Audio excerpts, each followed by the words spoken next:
Assalamualaikum warahmatullahi wabarakatuh. Perkenalkan, saya Indriani Kusmiati Putri dari kelas 11 MIPA 6. Di sini saya akan mempresentasikan materi tentang pengaruh pola hidup terhadap kelainan pada struktur dan fungsi organ yang menyebabkan gangguan pada sistem ekskresi serta kaitannya dengan teknologi.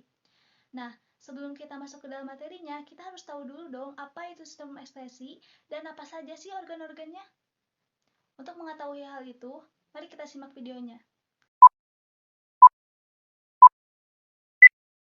Proses ekskresi merupakan proses pengeluaran bahan-bahan yang tidak berguna yang berasal dari sisa metabolisme, misalnya keringat, urin, CO2, dan H2O.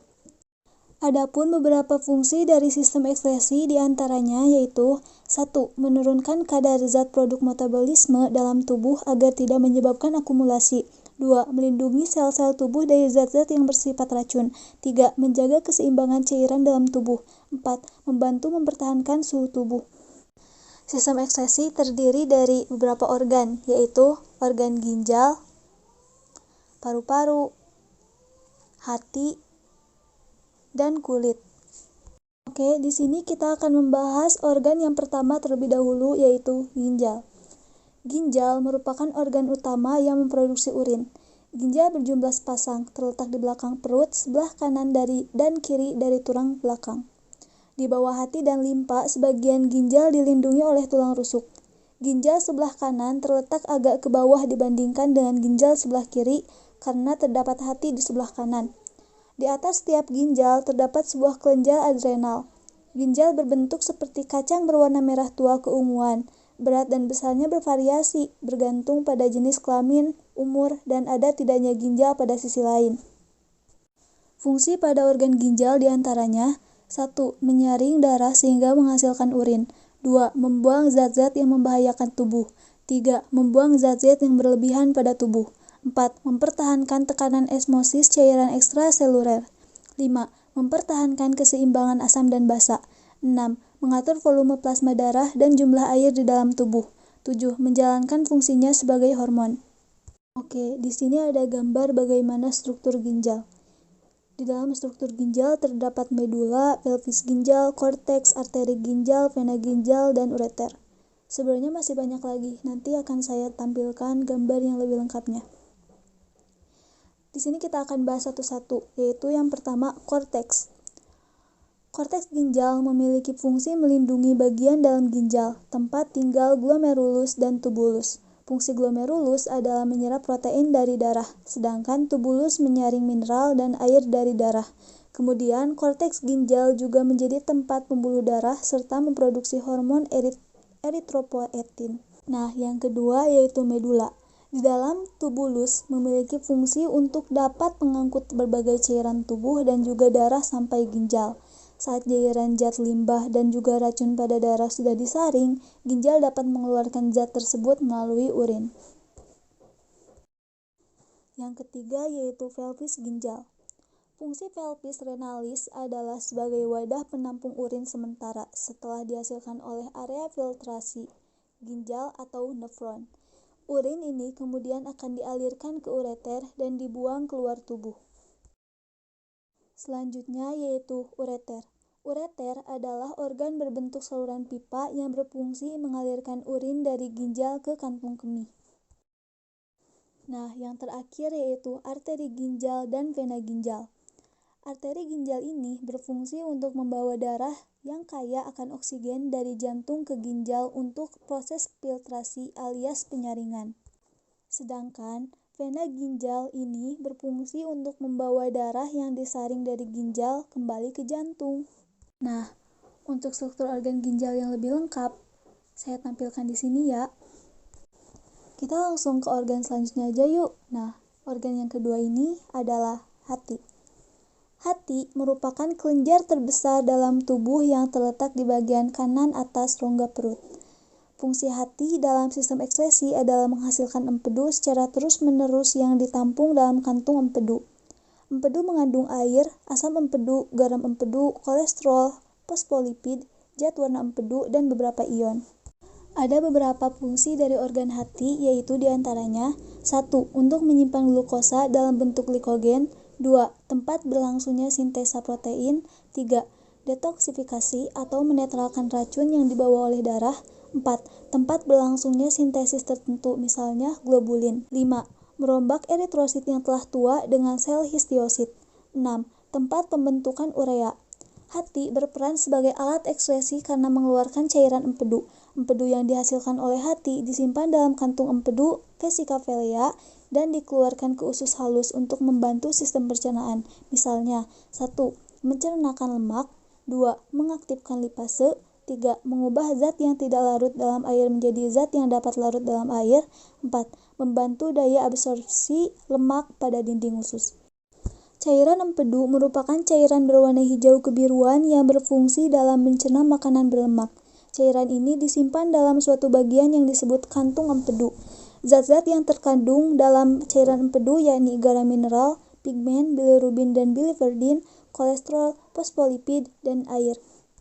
Nah, berikut ini merupakan gambaran dari struktur hati, yaitu diantaranya ada limpa, arteri hepatika, vena portal hepatika, pankreas, usus halus, kantong empedu, dan saluran empedu. Kita akan menjelaskan satu-satu apa itu fungsi dari berbagai macam struktur yang ada dalam hati. Yang pertama yaitu limpa. Limpa berfungsi untuk menyaring sel darah merah yang rusak serta memelihara dan menjaga sistem imunitas tubuh. Selanjutnya yaitu arteri hepatika. Arteri hepatika yaitu sebuah arteri yang berfungsi dalam mendistribusikan darah ke hati, pankreas dari empedu serta lambung bagian duodenum dari usus halus. Nah, di bawah arteri hepatika ada vena portal hepatika. Vena portal hepatika atau vena porta adalah pembuluh darah yang membawa darah dari saluran pencernaan, kantung empedu, pankreas, dan limpa ke hati. Darah ini mengandung nutrisi dan racun yang diekstrak dari isi yang dicerna. Selanjutnya yaitu pankreas. Selama proses pencernaan, pankreas berfungsi membuat cairan yang disebut enzim. Nah, enzim ini kemudian digunakan untuk memecah gula, lemak, dan pati. Bukan cuma enzim, pankreas juga membantu sistem pencernaan dengan membuat hormon. Selanjutnya ada saluran empedu. Saluran empedu merupakan saluran yang membawa cairan empedu dari hati sampai ke usus. Setelah saluran empedu, ada kantong empedu. Apa sih kantong empedu itu? Nah, fungsi utama dari kantung empedu yaitu untuk menyimpan, mengentalkan, dan melepaskan getah empedu ke saluran pencernaan. Oke, yang terakhir yaitu usus halus. Fungsi usus halus diantaranya untuk memecah dan menyerap nutrisi makanan. Organ yang ketiga yaitu kulit. Kulit adalah organ terbesar pada tubuh manusia. Jika dibentangkan, kulit tubuh orang dewasa diperkirakan memiliki luas sekitar 2 meter persegi. Kulit berperan membungkus organ dalam tubuh dan pelindung dari paparan lingkungan luar yang berbahaya. Kulit merupakan organ kompleks yang aktif dalam metabolisme tubuh. Adapun beberapa fungsi dari kulit yaitu 1. Alat ekskresi untuk mengeluarkan keringat.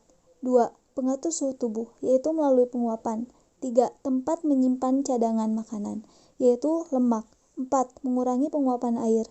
Dan yang terakhir yaitu sebagai indera peraba yang dapat merasakan sentuhan, tekanan, dan rasa sakit. Kulit terdiri dari 3 lapisan, yaitu lapisan paling atas atau lapisan terluar disebut dengan epidermis. Lapisan dalam atau lapisan jagat disebut dengan dermis. Jaringan ikat bawah kulit atau bagian bawah disebut hipodermis. Nah, supaya kalian lebih paham, kita bahas satu-satu yuk, dimulai dari epidermis. Epidermis merupakan bagian terluar dari kulit. Epidermis terdiri dari lapisan-lapisan sel yang telah mati, dinamakan lapisan tanduk. Berfungsi untuk melindungi kulit dari bakteri, iritasi, maupun pancaran sinar ultraviolet. Lapisan epidermis terdiri atas beberapa lapisan berikut. Yang pertama, stratum corneum. Stratum corneum merupakan lapisan kulit paling luar dan tersusun atas sel-sel mati yang mudah mengelupas. Yang kedua, stratum lucidum, yaitu lapisan kulit yang tersusun atas sel-sel tidak berinti dan berfungsi menggantikan stratum corneum. Yang ketiga yaitu stratum granulosum. Stratum granulosum tersusun atas sel-sel yang berinti dan mengandung pigmen melanin. Yang terakhir, yaitu stratum germinativum, tersusun atas sel-sel yang selalu membentuk sel-sel baru ke arah luar. Oke, selanjutnya lapisan dalam atau lapisan jagat yang disebut dengan dermis. Dermis merupakan lapisan kulit yang paling tebal, yang banyak mengandung kelenjar keringat, kelenjar minyak, kantong rambut, pembuluh darah, dan serabut saraf. Kelenjar keringat atau glandula sudoripara berfungsi mengeluarkan keringat. Kantong rambut berfungsi sebagai tempat akar rambut dan batang rambut berdiri. Kelenjar minyak atau glandula sebakea berfungsi menghasilkan minyak atau sebum. Pembuluh kapiler darah berfungsi untuk mengedarkan sari-sari makanan untuk pertumbuhan rambut dan sel-sel kulit.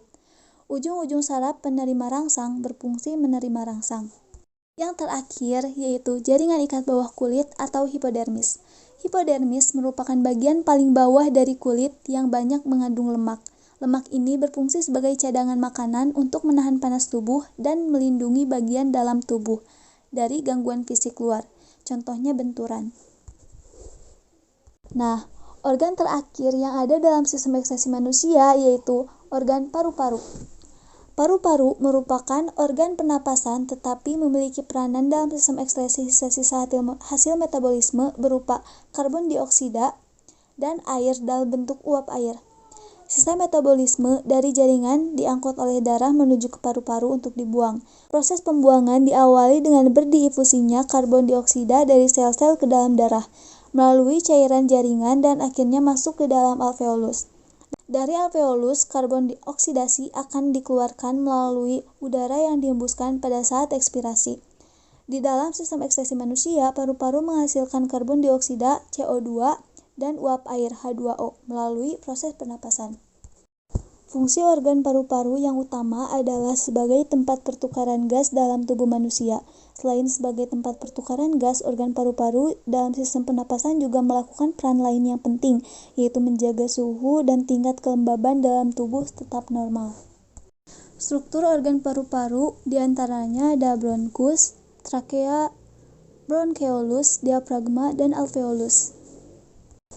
Saya akan menjelaskan satu-satu.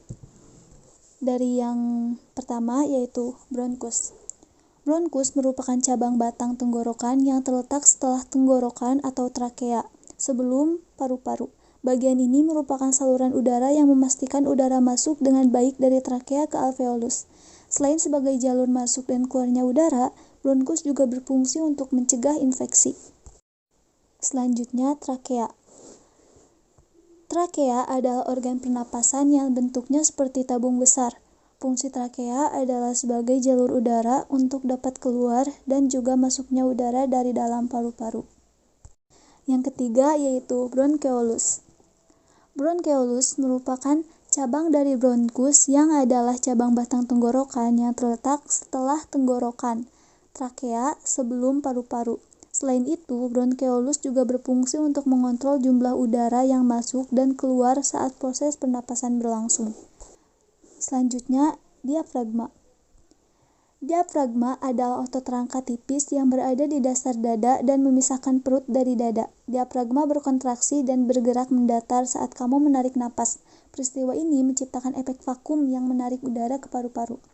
Diafragma ini memudahkan udara atau oksigen bergerak masuk menuju paru-paru karena tekanan pada rongga dada akan turun secara mendadak. Yang terakhir yaitu alveolus. Alveolus merupakan kantung udara dalam paru-paru. Fungsi alveolus yaitu sebagai tempat pertukaran gas dalam sistem pernapasan. Fungsi alveolus sangat penting bagi sistem pernapasan manusia, sebab kantung udara ini membantu mengedarkan oksigen ke seluruh tubuh.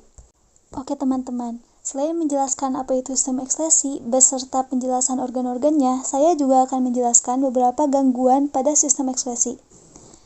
Beberapa gangguan sistem ekskresi yaitu diantaranya, yang pertama ada batu ginjal. Penyakit batu ginjal disebabkan oleh adanya endapan garam kalsium, fosfat, atau asam urat urin. Endapan tersebut dapat terjadi dalam rongga ginjal, saluran ginjal, ataupun dalam kantung kemih. Batu ginjal akan membuat proses ekskresi dari urin terhambat. Cara mencegah penyakit ini adalah dengan meminum air putih secukupnya, mengkonsumsi vitamin C, mengurangi konsumsi kalsium dan fosfat. Gangguan yang kedua yaitu asma. Asma adalah gangguan pada paru-paru yang mungkin sudah familiar kita dengar. Asma terjadi akibat penyempitan saluran pernapasan pada paru-paru. Penderitanya menunjukkan gejala sulit bernapas atau sesak. Lingkungan dengan udara yang tercemar dapat memicu serangan asma. Penanganan serangan asma adalah dengan memberikan obat-obatan yang berupa suntikan, sirup Ventolin, atau nebulizer untuk melonggarkan saluran pernapasan. Gangguan pada sistem ekskresi yang ketiga yaitu pelemakan hati atau fatty liver. Sesuai dengan namanya, karakteristik penyakit ini ditandai dengan terlalu banyak lemak yang tersimpan dalam hati. Akibatnya, hati mengalami peradangan yang dapat berkembang menjadi jaringan parut permanen. Pada kondisi kronis, hati beresiko mengalami sirosis dan memicu kegagalan hati. Pelemakan hati bisa dipicu oleh konsumsi minuman keras atau sebab lain, yaitu seperti diabetes dan obesitas. Gangguan pada sistem ekskresi yang keempat yaitu jerawat atau akne vulgaris.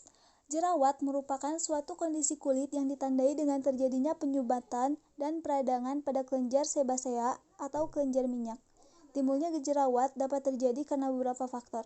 Yang pertama yaitu faktor kebersihan. Yang kedua, faktor hormonal. Yang ketiga, faktor kosmetik. Tidak hanya pada wajah, jerawat juga bisa muncul di leher ataupun di punggung. Cara mencegah terjadinya jerawat adalah rutin membersihkan wajah, hindari makanan berminyak, konsumsi buah-buahan, serta menjaga aktivitas tubuh yang menyehatkan. Sekian presentasi yang dapat saya sampaikan. Maaf apabila masih banyak kekurangan dan kesalahan dalam materi yang saya sampaikan kali ini. Terima kasih atas perhatiannya. Wassalamualaikum warahmatullahi wabarakatuh.